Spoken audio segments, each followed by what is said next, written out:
जरा सी बात पे तुम क्यों उठा कर ले आए?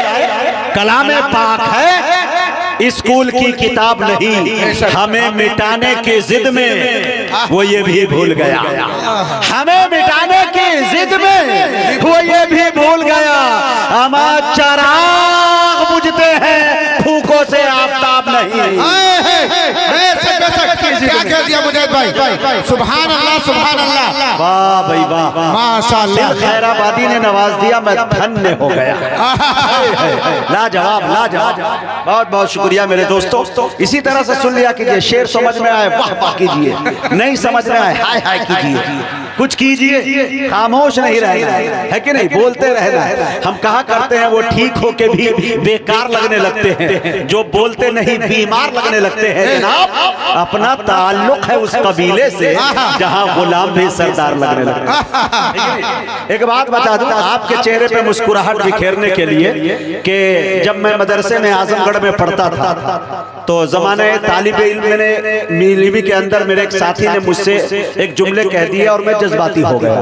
उन्होंने कहा मुजाहिद तुम पढ़ लो, मुफ्ती बन जाओ, आलिम बन जाओ, जो बनना है बन जाओ, लेकिन ये बात जहन में बसा लो कि तुम्हारी शादी नहीं हो सकती।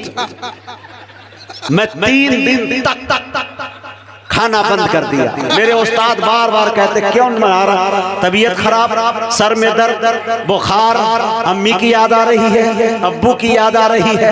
हमने कहा हजरत न अम्मी की याद आ रही है न अब्बू की याद आ रही है, याद तो बीवी की आ रही है। करे इस उम्र भी पढ़ाई कर बीवी को। कहा हजरत मेरे साथी निजामुद्दीन ने कहा है तुम कुछ भी कर लो तुम्हारी शादी नहीं हो सकती। मैंने अपने साथी से कहा कि मेरी शादी क्यों नहीं हो सकती? कहा कि इसलिए तुम्हारी शादी नहीं हो सकती कि लंगड़ा आम लोग खाना पसंद करते हैं, लेकिन लंगड़ों को बेटी देना लोग पसंद नहीं करते।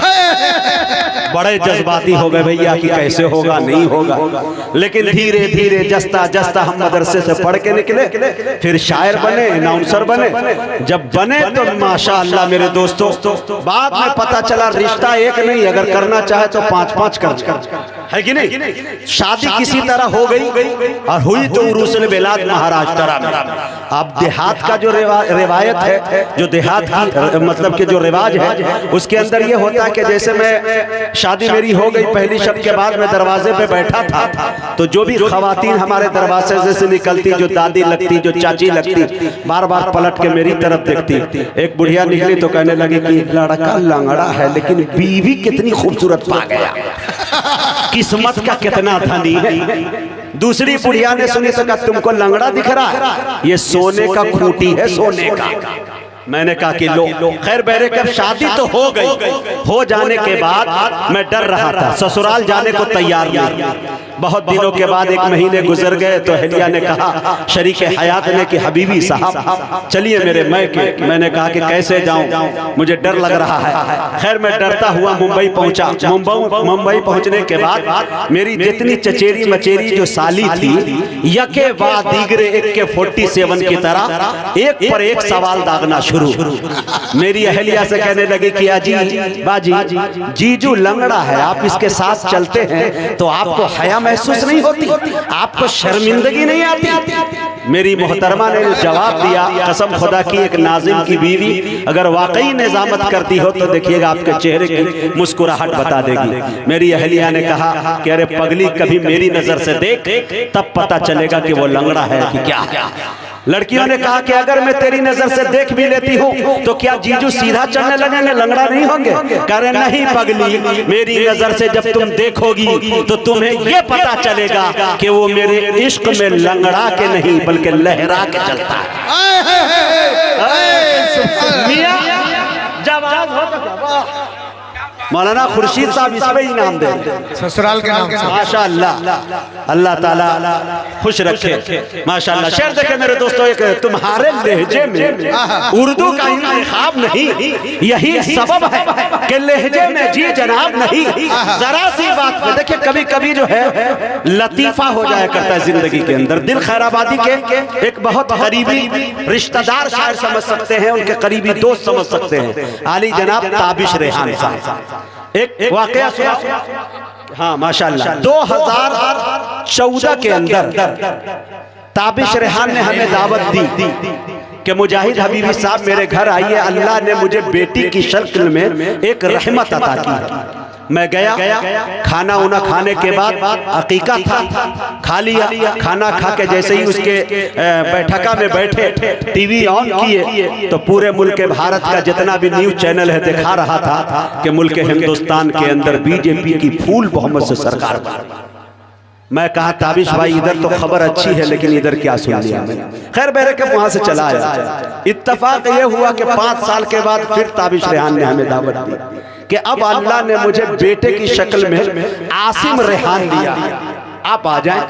मैं गया, फिर दावत खाया। दावत खा के चाय पीने जैसे बैठा, टीवी पे निगाह पड़ी तो देखा कि फिर भारत में आ गई बीजेपी फूल बहुमत से। 2019 में मैंने ताबिश रेहान को बुलाया, उनकी मोहतरमा को पर्दे में बुलाया, बेचारी पीछे खड़ी हो गई। मैंने कहा ताबिश भाई और दो भाभी से भी गुजारिश किया कि खुदा के वास्ते आप लोग दूर ही रहिए, बहुत हिंदुस्तान का नुकसान हो रहा है, मैं अब अकीका नहीं खाना चाहता। तो ये कभी कभी ये बात हकीकत, लेकिन लतीफा हो गया। अब बीजेपी को चाहिए कि ताबिश रेहान को अवार्ड दे, लेकिन इन दिनों पता चला है कि 3 महीने से मुसलसल सफर में है, उम्मीद कम। मेरे दोस्तों तुम्हारे लहजे में उर्दू का इंतखाब नहीं, यही सबब है कि लहजे में जी जनाब नहीं। जरा सी बात पे तुम क्यों उठा कर ले आए, कलामे पाक है, स्कूल की किताब नहीं। एक शेर और समाप्त कर लीजिए मेरे दोस्तों कि कयामत तक फ्री रखी है मेरे रब ने ये सर्विस।